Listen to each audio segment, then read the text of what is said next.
More than 66,000 people have died in Gaza, according to the Gaza Health Ministry, nearly 2 years since the Hamas October 7th attack on Israel. We'll hear from the International Committee of the Red Cross President, Mirjana Spoljaric, later on what is considered one of the worst humanitarian crises in the world. But first, U.S. President Donald Trump and Israeli Prime Minister Benjamin Netanyahu met in Washington on Monday. Netanyahu said he supports Trump's 20-point peace plan to end the conflict in Gaza.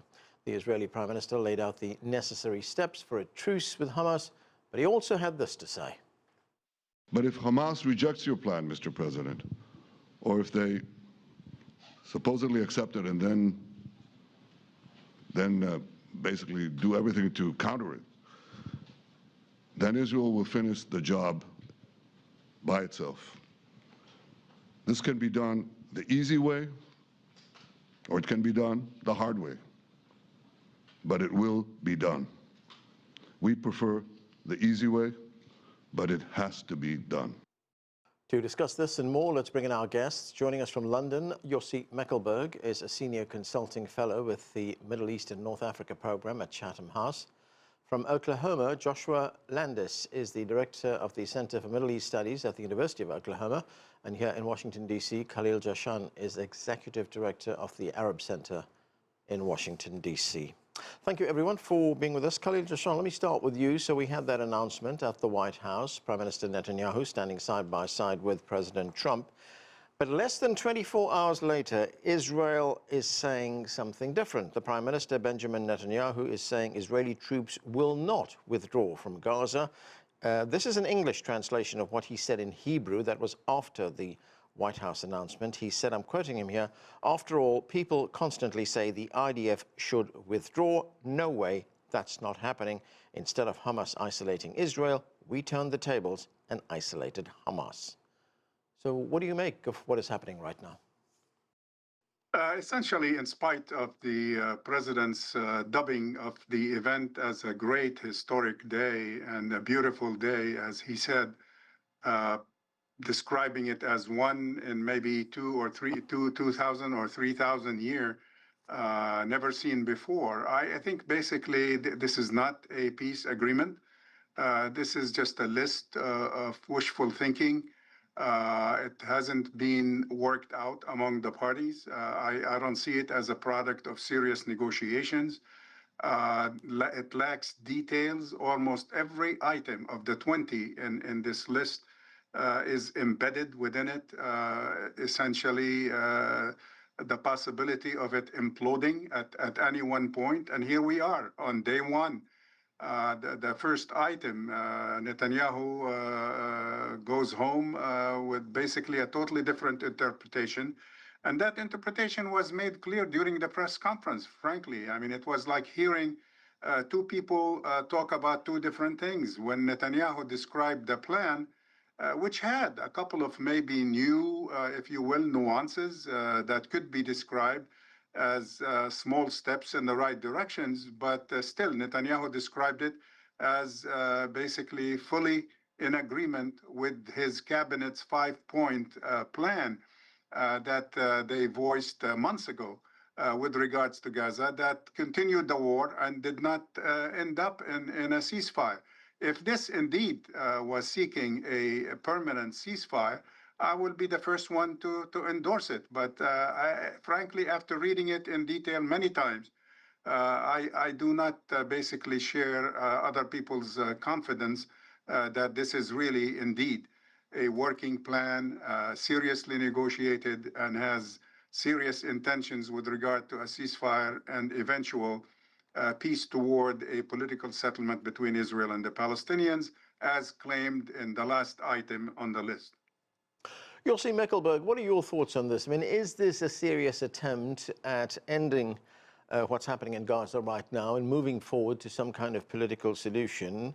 And what do you make of the fact that Prime Minister Netanyahu appears to have backpedaled on one of the major issues, and that is the withdrawal of Israeli troops from Gaza? I think it's not a plan as a plan, because, as the previous speaker said, you need details in order to know how it's going to be implemented, who is going to enforce it. There are a lot of good points there. First and foremost, because it talks about the end of war and within 72 hours, the release of hostages, allowing humanitarian aid to enter, and has some ideas about how resolving the Israeli-Palestinian conflict as a whole, about the reconstruction of Gaza. So there are some very positive points there. However, it is a declaration of intents. It's about a declaration of principles, which has to be developed. Unless there is in the background, you know, the working groups that put some more details into this so-called plan, it won't go anywhere. So I think we need, in a way, to see first and foremost that, you know, Hamas accepts it. There is an end of war, and then moving there to negotiate the rest. As you know, am I surprised that Netanyahu says one day one thing and another day something completely differently? Listen, it was enough to listen to his speech in the United Nations General Assembly only on Friday. This was diametrically opposite of what actually is supposedly agreed in the White House. He completely excluded the idea of a two-state solution. The idea of self-determination appears in this plan. He basically blamed or accused the entire world for being cowardice in not joining them in the war against fundamentalist Islam in the South. You know, the usual rhetoric and gimmicks that he does in the United Nations. When he stands next to Trump, he talks differently. And then he has his audience back at home. There is a third version, which is probably closer to what he said in the General Assembly. At the end of the day, unless the United States and the international community won't hold Netanyahu and his government account to what it says in the plan and implement it without diversion, we'll be probably in the same situation where the war continues. Joshua Landis, we're also beginning to get a bit more information of what Gaza will look like if there is an Israeli troop withdrawal, if Hamas surrenders, and if parts of the other plan are implemented. Haaretz, which is an Israeli newspaper, has obtained a document which outlines some of what will happen. This is a document which was apparently put together by the former British Prime Minister Tony Blair, who's slated to take over as the sort of proconsul or viceroy in Gaza after all of this happens. And it says here that what would happen is that the chairman of this international board that will be running Gaza will be responsible for diplomacy with other countries, with international organizations, and with donors. That person will also be responsible for strategic security diplomacy with external actors. And Haaretz also says it will be a regime run by affluent foreigners with Palestinian executives at the bottom. Does that sound to you like what that plan is, what it is about? Well, it does. But first, let me say, this was a major victory for Netanyahu. He got almost everything he wanted out of the negotiations. Israel gets to keep its troops in Gaza. Hamas must lay down its arms and surrender. And there will not be a two-state solution. So it's hard to see how Hamas is going to accept this. They weren't part of the negotiations. It's really up to the Arab countries now, the 9 Arab countries, to put pressure on Hamas and get them to surrender. But it's hard to see how this is going to work. And, you know, the entire world is agog at these peace plans or the future, because it looks much like Trump's, well, it doesn't look entirely like Trump's Riviera plan that was announced earlier, because the Gazans don't have to leave.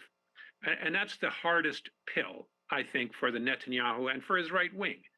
But it's very unclear how this is going to unfold. This, you know, many people have said this looks like Britain 1917 or 18, you know, setting up a proconsul in Palestine and ruling the place, that it's just smacks of colonialism. Well, it does, and it's bound to explode in the hands of whatever foreign powers think that they're going to administer this Gaza Strip. Khalil Jashan, one of the other things we heard was that there will be no role for the Palestinian Authority in what happens in Gaza in the future. I mean, what do you make of the stuff, of the point that Palestinians are going to have not much of a role in what happens? Precisely. Look, peacemaking in the Middle East is not new. It wasn't invented by Trump. I don't think even Trump is aware of the long history of peacemaking in the region. There is a whole cemetery of peace proposals that go back, more than 60, 70 years, at least, including many American proposals in that cemetery. And, they all died, if you will, for a variety of reasons, objective reasons. But one thing in common, every time the Palestinians were absentified from the process, that process ended up in failure. And here we are again doing the same thing, the absentification of the Palestinians from this process, from this plan. This plan was not negotiated with any serious Palestinian representative, credible, serious Palestinian party. The two parties that exist, on the one hand, Hamas, because of its resistance to Israeli occupation, is ruled out and cannot participate in the governance of the Gaza Strip or any future plans that emerge from this framework. And the PA, which has been kind of groomed to do so since the early 90s, is also excluded because Israel wants it to go through some rehabilitation. And, Israel can choose its own leaders, but it cannot choose its own leaders and those of the Palestinian people. They have to choose their own leaders, and you cannot determine who negotiates for the other side. Otherwise, Israel would say, the Palestinians would say, we cannot negotiate with this Israel run by Netanyahu. Yossi Mekelberger, there is one other big unknown in all of this, and that is domestic politics in Israel. We don't know whether Netanyahu has the approval of his cabinet. I mean, how likely is it that the cabinet, which is an extreme right-wing cabinet, will approve this? That's all right. I would like to, just like what's just been said, you can't have any progress unless it's discussed and negotiated with Palestinians and an authentic representation of the Palestinian people inside the occupied territories and outside the occupied territories. Otherwise, it's going to be only imposition or try to impose another failed plan. But moving from there, you see, there is a conundrum for Netanyahu as well. He might not have the support of his cabinet, but he has the support within the Israeli parliament, the Knesset. So if he wishes, should he wish to pass it in the Knesset, and then probably let his coalition fold and call fresh election, he can do it. And we know that at the end of the day for Netanyahu, there is only one thing that matters in his political survival, especially because of his corruption trial. Yeah. And then the decision, he now would face a huge decision who he wants to upset. The international community, especially Trump, his own cabinet, but also the Israeli people, because most Israelis support completely such a plan, especially will involve the return of the hostages. So a possibility is accepting the plan. He will try to derail and change and manipulate whatever he would, but at the same time look for early elections, sometimes in early 2026. All right. Joshua Landis, as we've heard, this is not a draft document which will be open to negotiations with the Palestinians. This is an ultimatum. It's going to be presented to the Palestinians, and they have to accept it. And in fact, Prime Minister Netanyahu said, as we heard earlier in the show, that if it is not accepted, then he will, as he put it, finish the job. I mean, is this going to be a situation, or, if I could put it another way, how great is the risk that the Israeli Prime Minister will resume the onslaught on Gaza and say, I gave the Palestinians a chance to resolve this, to end this. They didn't accept it. I'm now justified in what I'm doing. Well, I think that's the real takeaway here. This was a diktat to Hamas to lay down its arms, and to Palestinians to give up any hope for self-determination, and that's going to lead to more war. And he's, clearly this is 90% chance of stumbling, in which case, as President Trump quite clearly said, he will allow Netanyahu to finish the job in any way he wants, and it'll be terrible for the Palestinians.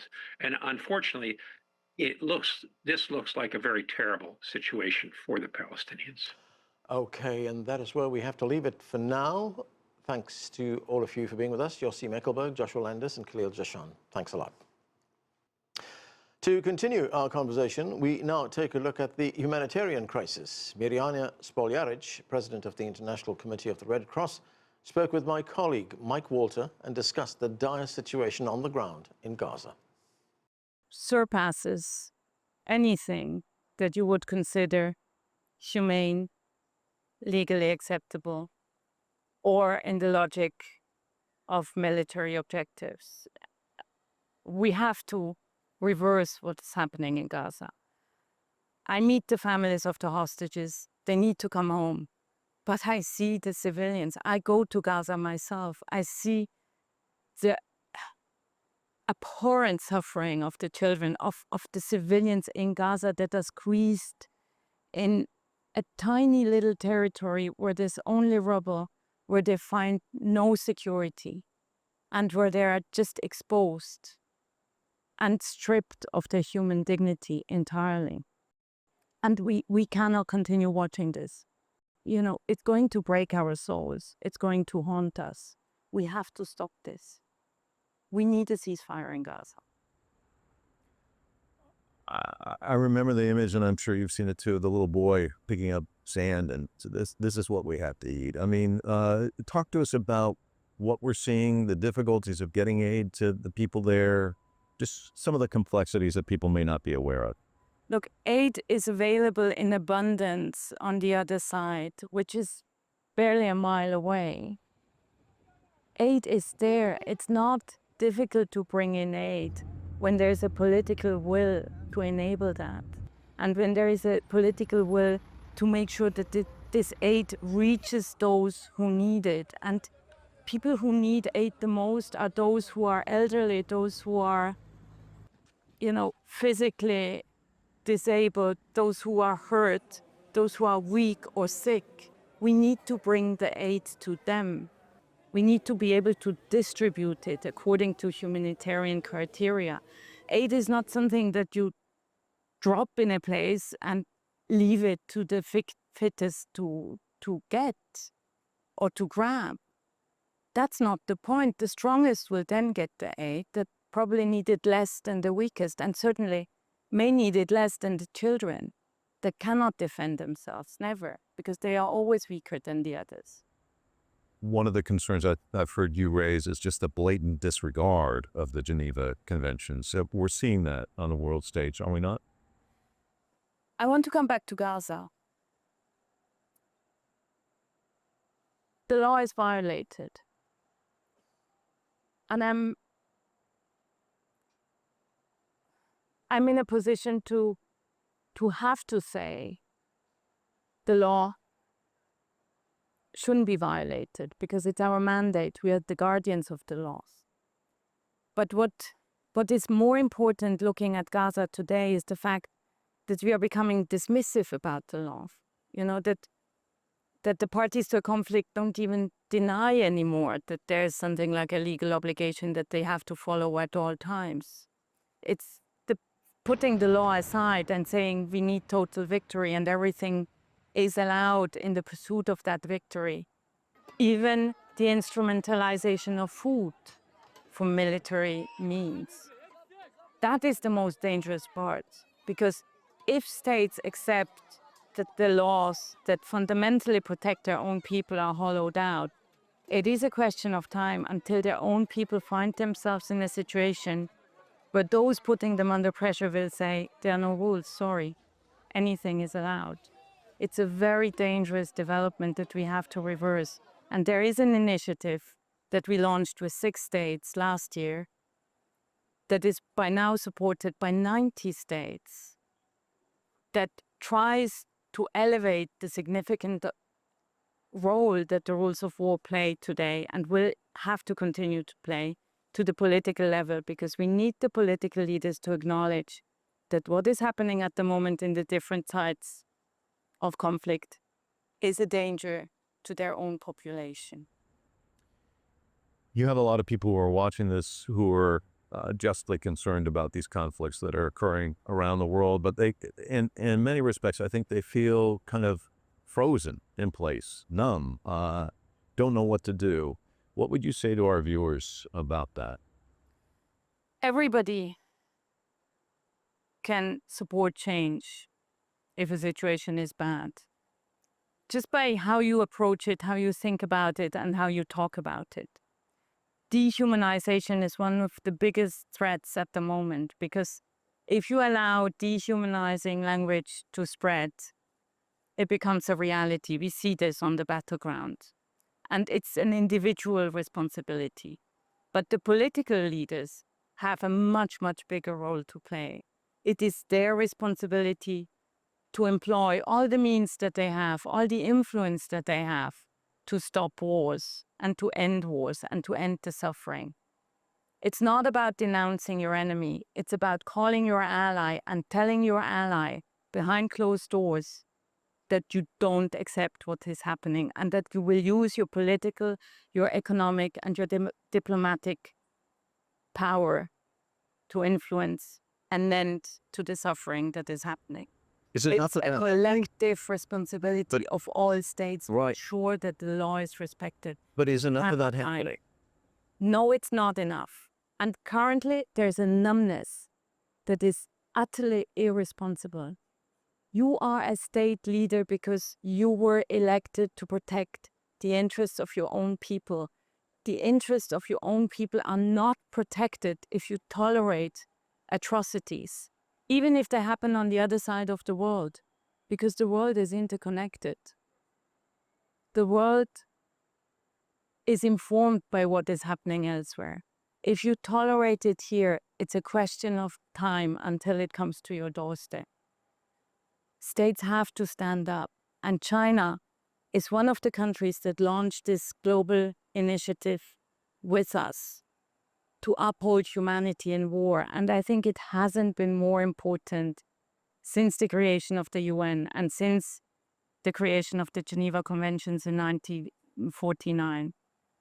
It's an exceptional measure, but we took this measure because what we see is a constant escalation of conflicts, 130, twice as many as 15 years ago, but also an escalation in the intensity of warfare that is overlayered by a permissiveness with regards to the rules of war that creates suffering at the level that we cannot cope with anymore, because it just greatly surpasses our capacity to help.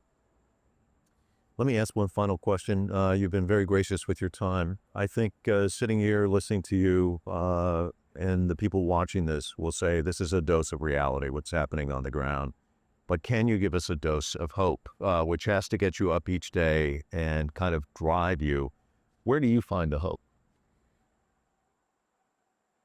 I do have days where I find it difficult to get up and difficult to repeat what I feel I'm repeating too often and is not being heard, not enough. But then every day there's also a message from somewhere where we are working, from some delegation around the globe, because we are in 100 different situations, that reports on something positive, a breakthrough, a reunification of a family with their children or their relatives. There's always something positive in our mailbox that compensates and that keeps our colleagues motivated to continue, because many of them risk their lives and the hardship in the places where we work is considerable. There's no distraction from the war in many places where they operate. But the fact that they can help, and the fact that the rules of war are respected, because otherwise we wouldn't be able to help in so many cases. We have 18,000 staff. It's positive. So there is humanity. We just have to make sure it doesn't disappear. We have to make sure it's being kept alive And we have to make sure it's not being treated as something that we can live without. We are not humans if we don't exercise empathy and if we don't strive for peace, because that's our inherent initial,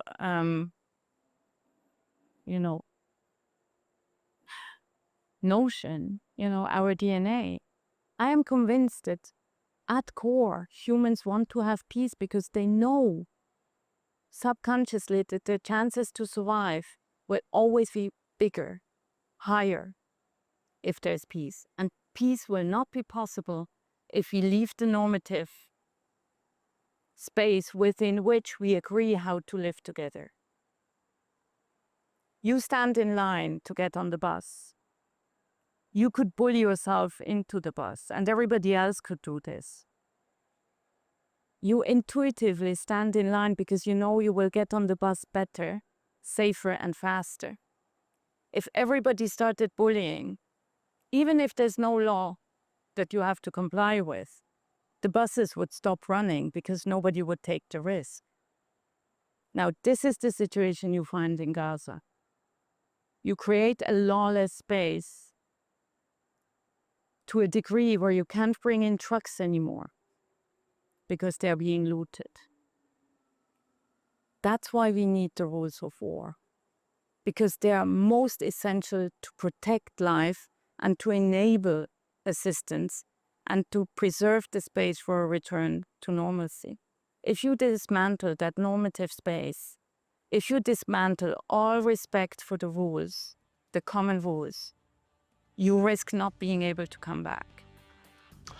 And we need to leave it there. Thanks for being with us. I'm Anand Naidu in Washington, D.C.